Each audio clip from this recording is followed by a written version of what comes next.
There was a terrible robbery in Monaco recently. Watches worth over 3 million euros were stolen from a store.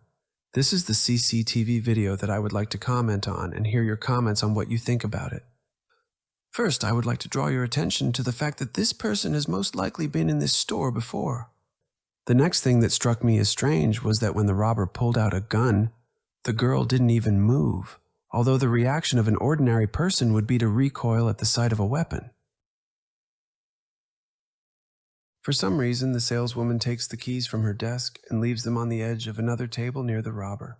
The keys will lie there all the time, and she will never try to use them to open the door. After the robber took out the bag and gave it to the saleswoman, he hid the gun and asked to open the door of the cabinet to see if there was anything valuable there, and surprisingly, he did not even check the contents of the cabinet, simply believing the saleswoman's word that there was nothing there.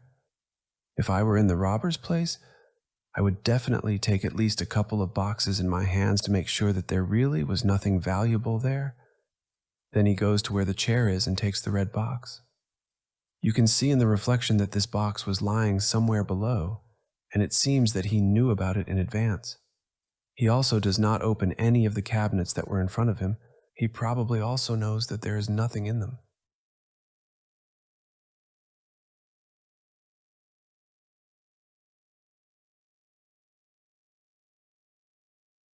Then an event occurs that in my opinion is the stupidest and funniest at the same time.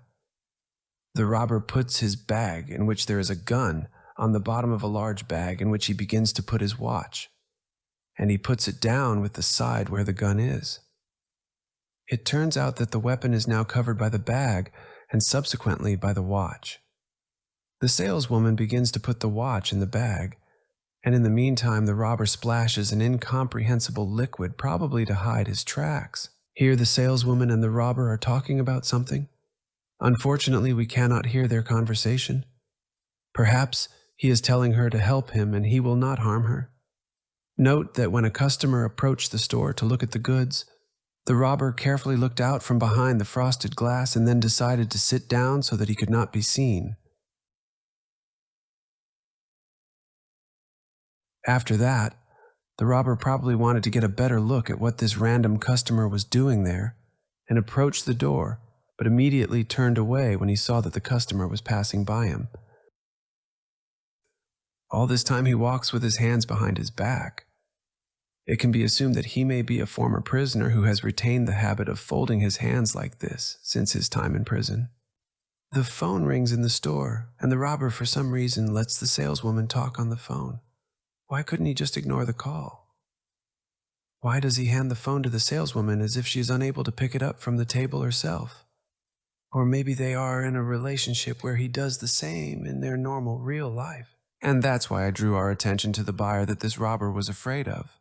This is important because then another man in a yellow shirt approaches the display case, and the robber, not embarrassed by him, climbs onto a chair to get the watch from the display case himself. Why didn't the saleswoman call the police by pressing the panic button while the robber was busy with his business and turned away from her? Or did he know that she wouldn't do it, and that's why he behaved so carelessly? The saleswoman just stands there and adjusts her hair as if she were just standing there talking to her friend. It's not at all noticeable that she was afraid at that moment. Another man in a blue jacket also approaches, and the robber gives them both some signs. This proves once again that the robber and these two people know each other.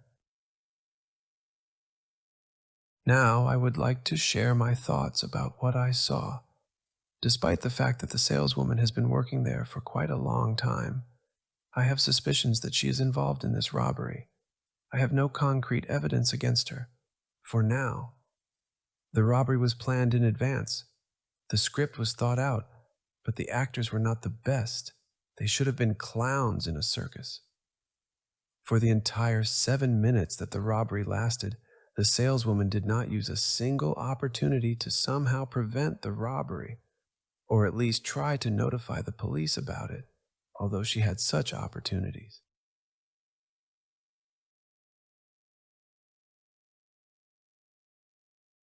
And now what I was talking about at the very beginning of the video.